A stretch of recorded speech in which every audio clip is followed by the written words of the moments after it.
बहुत समय पहले घने जंगलों और ऊंचे पहाड़ों से घिरे शक्तिपुर नाम के एक सुंदर गांव में लोग खेती करके अपना जीवन बिताते थे। गांव के बीचों बीच एक प्राचीन दुर्गा मंदिर था। लोगों का विश्वास था कि यह मंदिर सैकड़ों साल पुराना है और स्वयं मां दुर्गा की कृपा से स्थापित हुआ था। हर साल नवरात्रि में दूर दूर से भक्त यहाँ दर्शन करने आते थे। लेकिन पूरे गांव में अगर किसी की भक्ति की सबसे अधिक चर्चा होती थी तो वह था एक गरीब युवक अर्जुन। अर्जुन के माता पिता बचपन में ही इस दुनिया से चले गए थे। अब वह अपनी बूढ़ी दादी के साथ मिट्टी की छोटी सी झोपड़ी में रहता था। घर में न धन था न जमीन, लेकिन एक चीज कभी कम नहीं हुई, माँ दुर्गा पर उसका अटूट विश्वास। रोज सुबह सूरज निकलने से पहले अर्जुन नदी में स्नान करता, जंगल से ताजे फूल चुनता और मंदिर पहुंच जाता।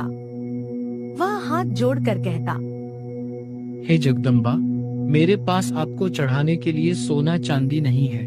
मेरे पास सिर्फ मेरा विश्वास और मेरा प्रेम है। कृपया इसे स्वीकार कीजिए। मंदिर के पुजारी मुस्कुराते हुए बोले, बेटा, माँ को महंगे चढ़ावे नहीं चाहिए, उन्हें सच्चा मन चाहिए। अर्जुन रोज मंदिर की सफाई भी करता था।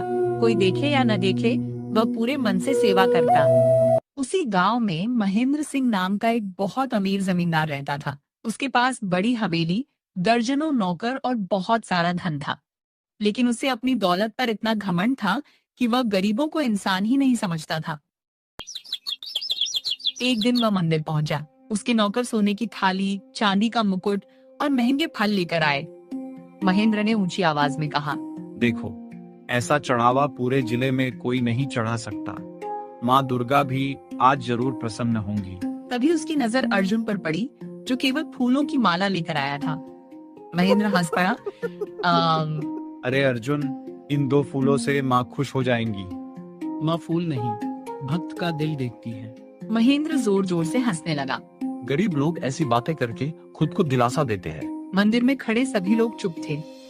उसी समय सफेद दाढ़ी वाला एक बूढ़ा साधु मंदिर में आया। उसने दोनों को देखा और मुस्कुराया। जिसे अपने धन पर घमंड होता है, उसका धन ज्यादा दिन साथ नहीं देता। महेंद्र गुस्से से बोला, तुम जानते हो मैं कौन हूँ? तुम्हें दुनिया जानती होगी, लेकिन माँ दुर्गा केवल कर्म पहचानती है। इतना कहकर साधु वहाँ से चला गया। अर्जुन ने उसके चरण छुए। साधु ने उसके सिर पर हाथ रखा। बेटा, तुम्हारी परीक्षा जल्द ही शुरू होने वाली है। ये कहकर वह जंगल की ओर चला गया। कुछ ही दिनों बाद पूरे गांव में भयंकर सूखा पड़ गया। आसमान से बारिश गायब हो गई। तालाब सूख गए, खेत बंजर हो गए। लोगों के घरों में अनाज खत्म होने लगा। बच्चे भूख से रोने लगे। गांव में डर का माहौल फैल गया। गांव वाले मंदिर पहुंचे। महेंद्र ने फिर सोने का मुकुट चढ़ाया। अगर बारिश करा दो तो मैं 100 सोने के सिक्के चढ़ाऊंगा। अर्जुन चुपचाप माँ के सामने बैठ गया। उसकी आंखों से आंसू बहने लगे। माँ, मुझे कुछ नहीं चाहिए, बस मेरे गांव के लोगों को बचा लीजिए। पूरे मंदिर में गहरी शांति छा गई। तभी मंदिर की घंटी बिना किसी के छुए अपने आप बज उठी। सब लोग चौंक गए। पुजारी धीरे से बोले, यह कोई साधारण संकेत नहीं है। अर्जुन ने माँ की प्रतिमा की ओर देखा। उसे ऐसा लगा जैसे माँ दुर्गा की आंखों में हल्की मुस्कान दिखाई दी। उसी रात अर्जुन को एक अद्भुत सपना आया। सपने में चारों ओर तेज प्रकाश फैल गया। शेर की गर्जना सुनाई दी और उस दिव्य प्रकाश के बीच माँ दुर्गा प्रकट हुई। वत्स अर्जुन, डरो मत, तुम्हारी भक्ति व्यर्थ नहीं जाएगी। अर्जुन रोते हुए उनके चरणों में गिर पड़ा। माँ, मेरे गांव को बचा लीजिए। माँ ने कहा, कल सूर्योदय से पहले जंगल के सबसे ऊंचे पहाड़ पर जाना। वहाँ तुम्हारी पहली परीक्षा तुम्हारा इंतजार कर रही है। अर्जुन ने पूछा, माँ, क्या मैं सफल हो पाऊंगा? माँ मुस्कुराई। जिसके साथ विश्वास होता है, उसके साथ मैं स्वयं होती हूँ। इतना कहकर पूरा प्रकाश गायब हो गया। अर्जुन की आंख खुली। बाहर अभी भी अंधेरा था, लेकिन उसके चेहरे पर अब डर नहीं बल्कि विश्वास था। उसे नहीं पता था कि अगली सुबह उसकी जिंदगी हमेशा के लिए बदलने वाली है। अभी सूरज की पहली किरण भी धरती पर नहीं उतरी थी। पूरा शक्तिपुर गांव गहरी नींद में था, लेकिन अर्जुन जाग चुका था। उसने स्नान किया, माँ दुर्गा के मंदिर में दीपक जलाया और हाथ जोड़कर बोला, हे माँ, मैं आपके आदेश का पालन करने जा रहा हूँ। यदि मेरे कदम डगमगाए तो मुझे संभाल लेना। मंदिर की घंटी अपने आप बज उठी। पुजारी ने आश्चर्य से अर्जुन की ओर देखा। बेटा, माँ तुम्हारे साथ है, डरो मत। अर्जुन ने उनके चरण छुए और अकेला ही घने जंगल की ओर चल पड़ा। जैसे जैसे वह जंगल के अंदर जाता गया, पेड़ और भी घन होते गए। पक्षियों की आवाजें अचानक बंद हो गईं। चारों ओर अजीब सी खामोशी फैल गई। तभी झाड़ियों में तेज सरसराहट हुई। कौन है वहाँ? अचानक एक विशाल भेड़िया बाहर निकला। उसकी आंखें अंगारों की तरह लाल थीं। भेड़िया जोर से गुर्राया, लेकिन अर्जुन भागा नहीं। उसने आंखें बंद करके कहा, जय माता दी। तभी हवा का तेज झोंका आया। भेड़िया शांत हो गया। उसने अर्जुन को देखा, सिर झुकाया और धीरे धीरे जंगल में चला गया। अर्जुन समझ गया कि माँ उसकी रक्षा कर रही है। थोड़ी दूर जाने पर उसे एक हिरनी दिखाई दी। उसके पैर में गहरा घाव था। वह दर्द से तड़प रही थी। अर्जुन तुरंत उसके पास बैठ गया। डर मत बहन, मैं तेरी मदद करता हूँ। उसने अपने कपड़े का टुकड़ा फाड़कर हिरनी के पैर पर बांध दिया। पास की जड़ी बूटियां पीसकर घाव पर लगाईं। कुछ देर बाद हिरनी खड़ी हो गई। उसने प्यार से अर्जुन का हाथ चाटा और जंगल की ओर दौड़ गई। उसी समय आकाश से मधुर आवाज आई, जो जीवों पर दया करता है वही मेरा सच्चा भक्त है। अर्जुन मुस्कुराया। पहाड़ के रास्ते में वही बूढ़े साधु फिर दिखाई दिए। अर्जुन, तुमने पहली परीक्षा बिना जाने ही पास कर ली। महाराज, कौन सी परीक्षा? माँ पहले भक्त के हृदय की करुणा देखती है, उसके साहस की नहीं। अर्जुन ने विनम्रता से पूछा। अब मुझे क्या करना होगा? साधु ने पहाड़ की चोटी की ओर इशारा किया। वहाँ एक प्राचीन गुफा है, उसके भीतर वह रेहे से छिपा है जो पूरे गांव को बचा सकता है। कई घंटों की कठिन चढ़ाई के बाद अर्जुन गुफा के द्वार तक पहुंचा। गुफा के बाहर पत्थर पर लिखा था, जिसके मन में लालच होगा वह कभी भीतर का प्रकाश नहीं देख पाएगा। अर्जुन ने माँ का नाम लेकर गुफा में प्रवेश किया। अंदर घना अंधेरा था। अचानक दीवारों पर लगी मशालें अपने आप जल उठी। गुफा के बीचों बीच एक विशाल सिंह की पत्थर की मूर्ति थी। जैसे ही अर्जुन आगे बढ़ा, मूर्ति की आंखों में चमक आ गई। पूरा गुफा सिंह की गर्जना से गूंज उठा। अर्जुन डर गया, लेकिन उसने भागने के बजाय हाथ जोड़ लिए। यदि यह माँ की इच्छा है तो मैं तैयार हूँ। तभी पत्थर का सिंह शांत हो गया और उसके सामने झुक गया। धीरे धीरे उसके पीछे की दीवार खुलने लगी। दीवार के पीछे एक चमकता हुआ स्वर्ण कलश रखा था। लेकिन जैसे ही अर्जुन उसे उठाने लगा, एक गूंजती हुई आवाज आई। रुको। एक तेज प्रकाश प्रकट हुआ। उस प्रकाश से एक दिव्य रक्षक निकला। बताओ अर्जुन, यदि यह कलश तुम्हें असीम धन दे सकता है तो क्या तुम इसे अपने लिए रखोगे? अर्जुन ने बिना एक पल सोचे उत्तर दिया, नहीं, यदि इससे मेरे गांव के लोगों की भूख मिट सकती है तो यह उन्हीं का है, मुझे कुछ नहीं चाहिए। रक्षक मुस्कुराया। यह साधारण कलश नहीं है, इसका उपयोग केवल निस्वार्थ सेवा के लिए करना। यदि इसमें लालच मिला तो इसकी शक्ति समाप्त हो जाएगी। इतना कहकर दिव्य रक्षक प्रकाश में विलीन हो गया। दूसरी ओर उधर गांव में महेंद्र सिंह को अर्जुन के जंगल जाने की खबर मिल चुकी थी। वह क्रोध से बोला, जरूर उसे कोई खजाना मिला है। उसने अपने 4 नौकरों को बुलाया। उसका पीछा करो, जो भी उसके हाथ लगे वह मेरे पास लेकर आना। नौकर तलवारें लेकर जंगल की ओर निकल पड़े। उन्हें नहीं पता था कि वे केवल अर्जुन का नहीं, बल्कि माँ दुर्गा की परीक्षा का भी सामना करने जा रहे हैं। अर्जुन दिव्य कलश लेकर गुफा से बाहर निकला, लेकिन दूर झाड़ियों के पीछे कुछ परछाइयां उसे देख रही थीं। उनकी आंखों में लालच था और अर्जुन को इसका बिल्कुल भी अंदाजा नहीं था। गुफा से बाहर निकलते समय अर्जुन ने दिव्य कलश को दोनों हाथों से अपने सीने से लगा रखा था। उसके चेहरे पर कोई लालच नहीं था, केवल एक ही विचार था, यह कलश मेरे गांव के लोगों की भूख और प्यास मिटाने के लिए है। वह पहाड़ से नीचे उतरने लगा।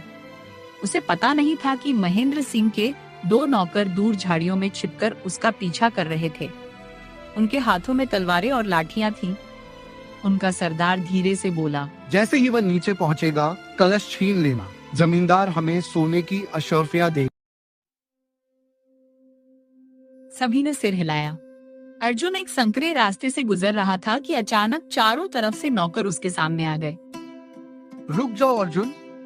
अर्जुन चौंक गया। तुम लोग यहाँ? जो कलश तुम्हारे हाथ में है वह हमें दे दो। यह माँ दुर्गा की अमानत है, इसे मैं किसी को नहीं दे सकता।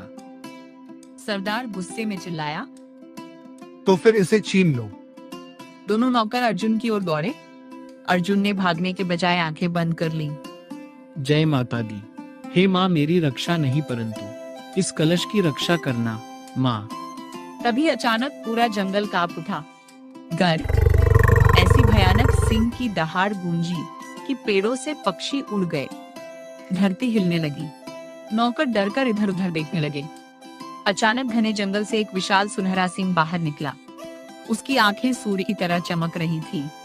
उसके शरीर से दिव्य प्रकाश निकल रहा था। नौकरों के हाथों से तलवारें गिरी। यह कोई साधारण सिंह नहीं है। सिंह ने जोर से गर्जना की। दोनों नौकर डरकर भाग खड़े हुए। कुछ ही क्षणों में वे जंगल से गायब हो गए। अर्जुन ने धीरे से आंखें खोली। उसने सिंह को अपने सामने खड़ा देखा। वह तुरंत घुटनों के बल बैठ गया। हे माँ, आपने फिर मेरी लाज रख ली। सिंह ने प्रेम से अपना सिर अर्जुन के कंधे से लगाया।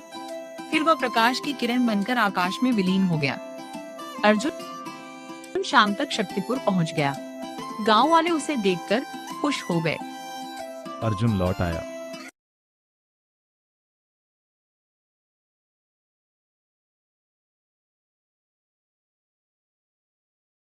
अर्जुन सीधे मंदिर पहुंचा और दिव्य कलश मां दुर्गा के चरणों में रख दिया। तभी पुजारी ने पूछा, बेटा, यह कैसा कलश है?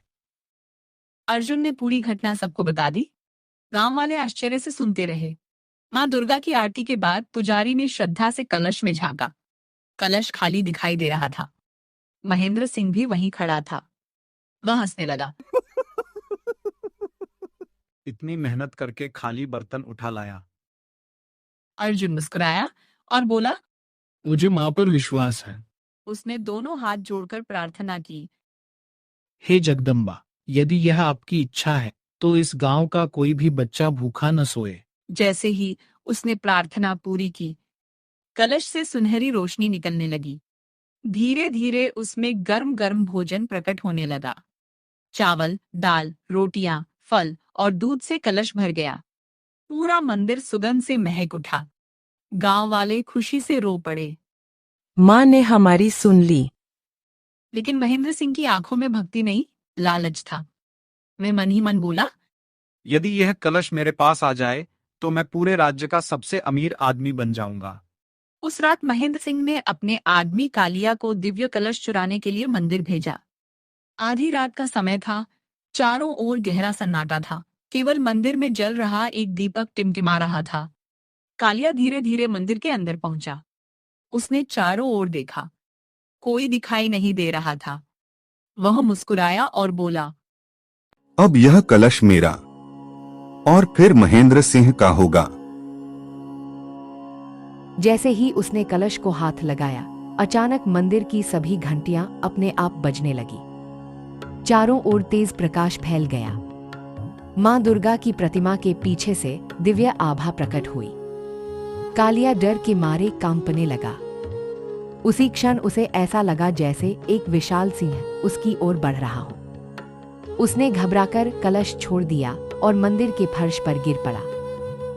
माँ, मुझे क्षमा कर दीजिए। मुझसे बहुत बड़ी भूल हो गई। सुबह होने पर अर्जुन, पुजारी और गांव वाले मंदिर पहुंचे। उन्होंने कालिया को रोते हुए देखा। कालिया ने सबके सामने सच स्वीकार कर लिया। मुझे महेंद्र सिंह ने कलश चुराने के लिए भेजा था। लालच ने मेरी आंखें बंद कर दी थीं।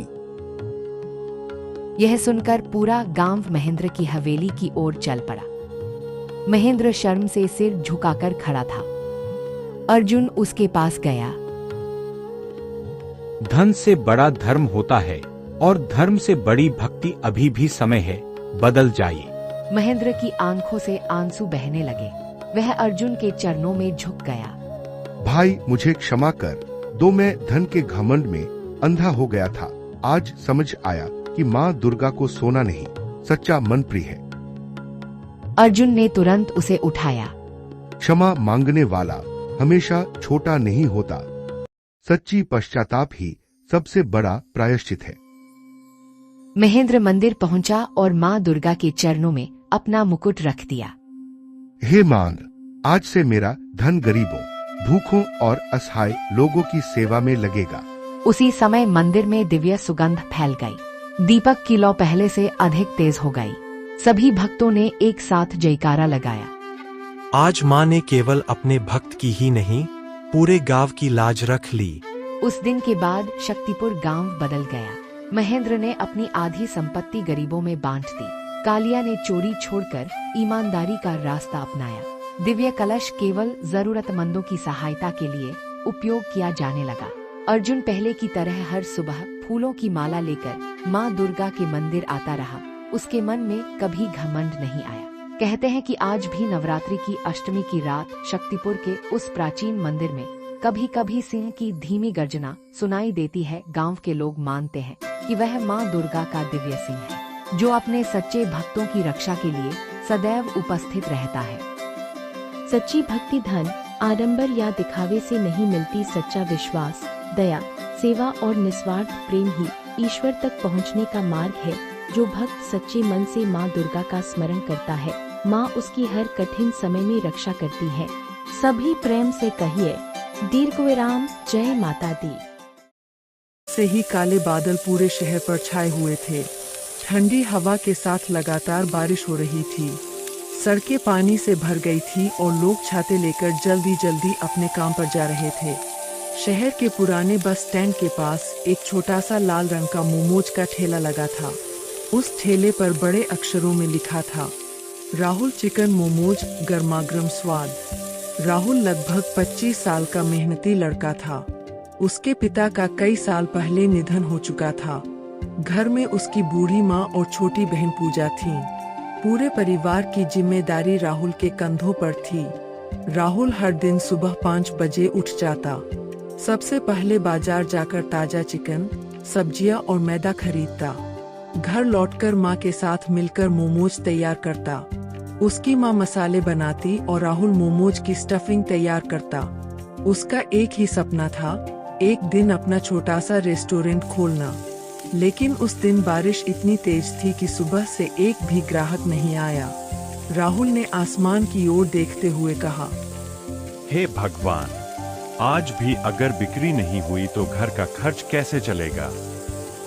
उसकी माँ ने मुस्कुराते हुए कहा, बेटा, मेहनत करने वालों का भगवान कभी साथ नहीं छोड़ता। राहुल ने हल्की मुस्कान दी, लेकिन उसके चेहरे पर चिंता साफ दिखाई दे रही थी। दोपहर के करीब बारिश और तेज हो गई। लोग दुकानों के अंदर खड़े होकर बारिश रुकने का इंतजार कर रहे थे। तभी एक कॉलेज की लड़की पूरी तरह भीगती हुई राहुल के ठेले तक पहुंची। भैया, 1 प्लेट चिकन मोमोज देना। राहुल ने तुरंत गर्मागर्म मोमोज स्टीमर से निकाले और लाल तीखी चटनी के साथ प्लेट में सजाकर दे दिए। लड़की ने पहला मोमोज खाते ही मुस्कुराकर कहा, वाह, इतने स्वादिष्ट मोमोज मैंने पहले कभी नहीं खाए। राहुल के चेहरे पर कई दिनों बाद सच्ची मुस्कान आई। लड़की ने जाते जाते अपने मोबाइल से मोमोज की फोटो खींची और सोशल मीडिया पर लिख दिया, बारिश में सबसे बेहतरीन चिकन मोमोज, बस स्टैंड के पास राहुल के ठेले पर, जरूर ट्राई करें। राहुल को इस बात का अंदाजा भी नहीं था कि यह छोटी सी पोस्ट उसकी जिंदगी बदलने वाली है। शाम होते होते बारिश थोड़ी कम हुई। अचानक एक के बाद एक कई कॉलेज के छात्र उसके ठेले पर आने लगे। भैया, 2 प्लेट। मेरे लिए 3 प्लेट पैक कर दो। एक्स्ट्रा चटनी देना। कुछ ही देर में राहुल के सारे मोमोज बिक गए। उसने पहली बार एक ही दिन में इतनी अच्छी कमाई की थी। घर पहुंचकर उसने माँ के हाथ में पैसे रखते हुए कहा, माँ, लगता है हमारी किस्मत बदलने वाली है। माँ ने भगवान की तस्वीर के सामने दीपक जलाया और बोली, ये तो बस शुरुआत है बेटा। लेकिन राहुल नहीं जानता था कि अगले दिन की बारिश उसके जीवन में एक ऐसा मोड़ लेकर आने वाली है जो उसकी पूरी दुनिया बदल देगा। अगली सुबह भी आसमान में काले बादल छाए हुए थे। रात भर हुई बारिश से पूरा शहर पानी में डूबा हुआ लग रहा था। फिर भी राहुल रोज की तरह सुबह जल्दी उठा। उसने माँ के साथ मिलकर पहले से ज्यादा चिकन मोमोज तैयार किए। माँ ने मुस्कुराकर कहा, कल जैसी बिक्री आज भी हो जाए तो बहुत अच्छा होगा। राहुल ने आत्मविश्वास से कहा, माँ, मेहनत कभी बेकार नहीं जाती। वह अपना ठेला लेकर बस स्टैंड पहुंचा।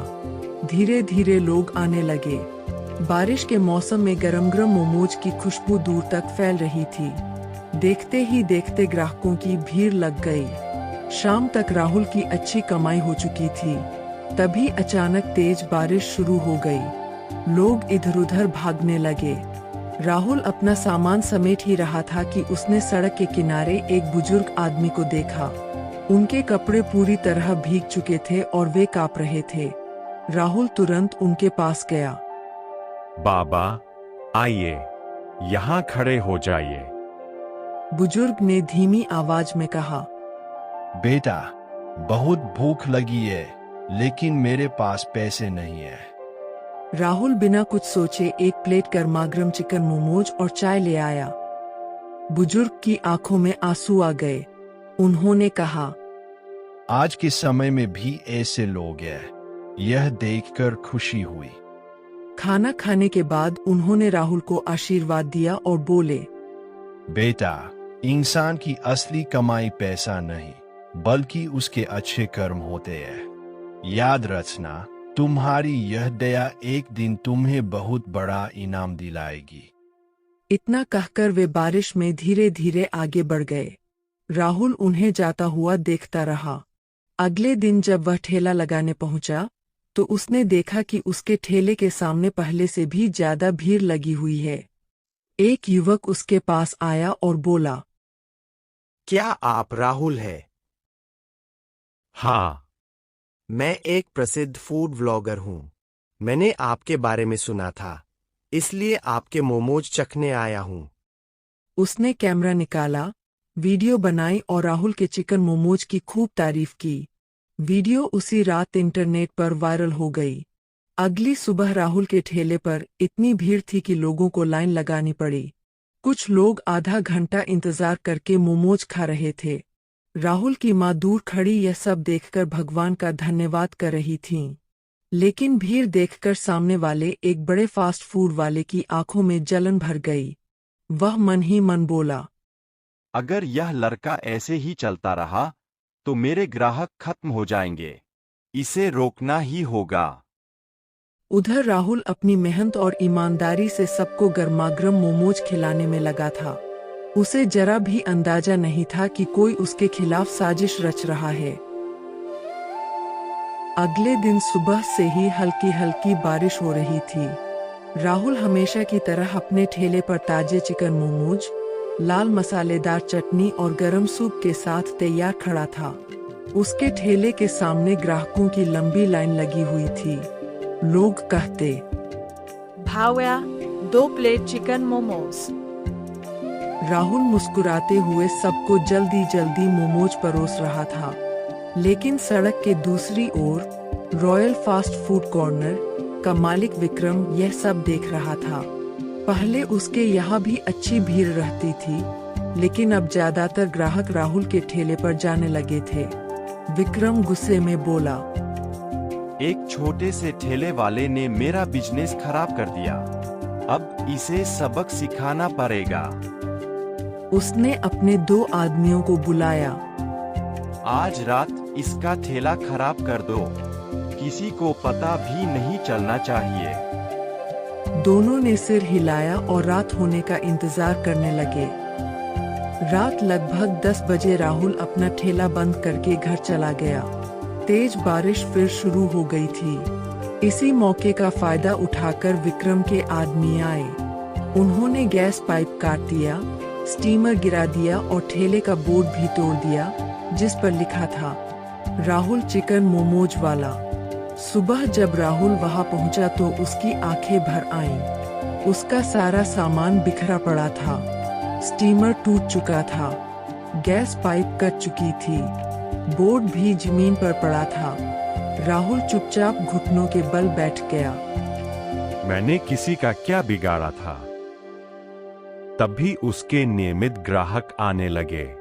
एक कॉलेज छात्र बोला, भैया, यह किसने किया? दूसरे ने कहा, हम सब आपकी मदद करेंगे। कुछ ही देर में लोगों ने मिलकर ठेला साफ किया। किसी ने नया गैस पाइप खरीद कर दिया, किसी ने नया स्टीमर लाकर दिया, एक पेंटर ने मुफ्त में नया बोर्ड बनाया। कुछ ही घंटों में फिर से वही बोर्ड चमक रहा था, राहुल चिकन मोमोज वाला। राहुल की आंखों में खुशी के आंसू आ गए। उसने हाथ जोड़कर कहा, आप सबने जो प्यार दिया है, मैं जिंदगी भर नहीं भूलूंगा। भीड़ में खड़ा विक्रम यह सब देख रहा था। वह सोच रहा था कि राहुल का काम बंद हो जाएगा, लेकिन हुआ उल्टा। अब तो पहले से भी ज्यादा लोग राहुल के समर्थन में उसके ठेले पर आने लगे। उसी समय एक काली कार राहुल के ठेले के सामने आकर रुकी। उसमें से एक सूट पहने हुए व्यक्ति उतरा। उसने एक प्लेट चिकन मोमोज मंगवाए। पहला मोमोज खाते ही वह मुस्कुराया। फिर उसने राहुल से कहा, तुम्हारे हाथ में जादू है। अगर मेहनत ऐसे ही करते रहे तो एक दिन तुम्हारा नाम पूरे देश में होगा। राहुल ने विनम्रता से पूछा, सर, आप कौन हैं? वह व्यक्ति मुस्कुराया और बोला, अभी नहीं, सही समय आने पर सब पता चल जाएगा। इतना कहकर वह अपनी कार में बैठा और चला गया। राहुल उसे दूर तक जाता हुआ देखता रहा। उसे बिल्कुल अंदाजा नहीं था कि यह मुलाकात उसकी जिंदगी बदलने वाली है। अगले दिन भी बारिश लगातार हो रही थी। राहुल सुबह सुबह अपने ठेले राहुल चिकन मोमोज वाला पर पहुंचा। उसने स्टीमर में ताजे चिकन मोमोज रखे और गैस चला दी। कुछ ही देर में गरम गरम भाप उठने लगी और मोमोज की खुशबू पूरे बस स्टैंड में फैल गई। जैसे ही ठेला खुला, ग्राहकों की लाइन लग गई। तभी वही काली कार फिर से आकर रुकी। इस बार उस व्यक्ति के साथ एक कैमरा टीम भी थी। वह मुस्कुराते हुए राहुल के पास आया और बोला, राहुल, मेरा नाम अर्जुन मल्होत्रा है। मैं देश की एक बड़ी फूड कंपनी का मालिक हूँ। राहुल हैरान रह गया। अर्जुन ने आगे कहा, 2 दिन पहले मैंने तुम्हारे मोमोज खाए थे। स्वाद लाजवाब था। फिर मैंने तुम्हारे बारे में जानकारी ली। लोगों ने बताया कि तुम ईमानदार हो, मेहनती हो और किसी की मदद करने से कभी पीछे नहीं हटते। ऐसे लोगों की हमें तलाश रहती है। राहुल चुपचाप उनकी बातें सुनता रहा। अर्जुन ने कहा, मैं चाहता हूं कि तुम्हारी कहानी पूरे देश तक पहुंचे। इसलिए हमारी टीम आज तुम्हारे ठेले पर एक वीडियो शूट करेगी। कुछ ही देर में कैमरे चालू हो गए। राहुल मोमोज बनाता रहा, ग्राहकों को खिलाता रहा और अपनी संघर्ष भरी कहानी बताता रहा। वीडियो में उसने कहा, मैं सिर्फ इतना चाहता हूं कि मेरी माँ और बहन खुश रहें। मेहनत से बड़ा कोई रास्ता नहीं होता। वीडियो उसी शाम इंटरनेट पर अपलोड हुआ। रात भर में लाखों लोगों ने उसे देख लिया। अगली सुबह जब राहुल ठेला लेकर पहुंचा, तो वहां पहले से भी ज्यादा भीड़ थी। लोग दूर दूर से सिर्फ उसके चिकन मोमोज खाने आ रहे थे। कुछ लोग उसके साथ फोटो खिंचवा रहे थे, कुछ वीडियो बना रहे थे। राहुल की खुशी का ठिकाना नहीं था। उसी दिन अर्जुन फिर आए और बोले, राहुल, मेरे पास तुम्हारे लिए एक प्रस्ताव है। राहुल ने पूछा, कैसा प्रस्ताव, सर? अर्जुन मुस्कुराए। मैं तुम्हारे नाम से शहर में पहला राहुल चिकन मोमोज रेस्टोरेंट खोलना चाहता हूँ। सारा खर्च हमारी कंपनी करेगी, लेकिन एक शर्त है। राहुल ने घबराकर पूछा, क्या शर्त? अर्जुन बोले, तुम हमेशा अपनी मेहनत, ईमानदारी और स्वाद को नहीं बदलोगे। राहुल की आंखों में आंसू आ गए। उसने हाथ जोड़कर कहा, सर, यही तो मेरी सबसे बड़ी पूंजी है। अर्जुन ने मुस्कुराकर उसका हाथ थाम लिया, लेकिन दूर खड़ा विक्रम यह सब देख रहा था। उसके चेहरे पर गुस्सा साफ दिखाई दे रहा था। उसने दांत भींचकर कहा, अब अगर राहुल का रेस्टोरेंट खुल गया तो मेरा बिजनेस पूरी तरह खत्म हो जाएगा। इस बार ऐसा वार करूंगा कि वह कभी संभल नहीं पाएगा। बारिश फिर तेज हो गई। आसमान में बिजली चमकी और राहुल को बिल्कुल भी अंदाजा नहीं था कि उसके सामने अब तक की सबसे बड़ी मुश्किल आने वाली है। अगली सुबह भी तेज। कुछ ही देर में ग्राहकों की भीड़ फिर लग गई। एक ग्राहक बोला, राहुल भैया, आपका स्वाद कोई नहीं हरा सकता। राहुल मुस्कुराया और सबको मोमोज परोसने लगा। उधर विक्रम यह देखकर आगबूला हो गया। उसने तुरंत नगर निगम के फूड इंस्पेक्टर को झूठी शिकायत कर दी। सर, बस स्टैंड पर एक ठेले वाला गंदा खाना बेच रहा है। लोगों की जान खतरे में है। दोपहर में अचानक एक सरकारी गाड़ी राहुल के ठेले के सामने आकर रुकी। 2 फूड इंस्पेक्टर और एक पुलिसकर्मी नीचे उतरे। एक इंस्पेक्टर ने कहा, क्या तुम राहुल हो? जी सर। हमें शिकायत मिली है कि तुम खराब खाना बेचते हो। हमें जांच करनी होगी। राहुल ने बिना घबराए कहा, जरूर सर, आप पूरा ठेला देख सकते हैं। इंस्पेक्टर ने चिकन, मसाले, स्टीमर, बर्तन और पानी की जांच की। सब कुछ साफ सुथरा और ताजा था। उन्होंने एक प्लेट चिकन मोमोज बनवाए और खुद चखे। पहला निवाला खाते ही वे मुस्कुरा दिए। बहुत बढ़िया स्वाद। फिर उन्होंने रिपोर्ट लिखी। खाना पूरी तरह सुरक्षित और साफ है। शिकायत झूठी पाई गई। तभी पास की दुकान के सीसीटीवी कैमरे की फुटेज दिखाई गई। उसमें साफ दिख रहा था कि पिछली रात विक्रम के 2 आदमी राहुल का ठेला तोड़ रहे थे और गैस पाइप काट रहे थे। पुलिसकर्मी ने तुरंत विक्रम को बुलाया। क्या यह तुम्हारे आदमी है? विक्रम घबरा गया। उसके पास कोई जवाब नहीं था। पुलिस ने उसे कड़ी चेतावनी दी और नुकसान की भरपाई करने का आदेश दिया। विक्रम शर्म से सिर झुकाकर खड़ा रहा। राहुल ने आगे बढ़कर कहा, सर, मैं किसी से दुश्मनी नहीं चाहता। अगर इन्होंने अपनी गलती मान ली है तो मैं इन्हें माफ करता हूँ। राहुल की बात सुनकर वहाँ मौजूद सभी लोग तालियां बजाने लगे। फूड इंस्पेक्टर ने मुस्कुराते हुए कहा, बेटा, तुम्हारी सबसे बड़ी ताकत तुम्हारा स्वाद नहीं, बल्कि तुम्हारा अच्छा दिल है। उसी समय अर्जुन मल्होत्रा वहाँ पहुँचे। उन्होंने राहुल के कंधे पर हाथ रखते हुए कहा, आज तुमने साबित कर दिया कि ईमानदारी सबसे बड़ी जीत होती है। फिर उन्होंने सबके सामने घोषणा की, अगले महीने शहर में राहुल चिकन मोमोज का पहला रेस्टोरेंट खुलेगा और उसके मालिक राहुल होंगे। यह सुनते ही पूरी भीड़ खुशी से तालियां बजाने लगी। राहुल ने आसमान की ओर देखा। बारिश अब धीरे धीरे रुक रही थी और बादलों के बीच से सूरज की हल्की किरणें निकल रही थीं। उसे लगा जैसे उसकी मेहनत की नई सुबह शुरू हो चुकी है।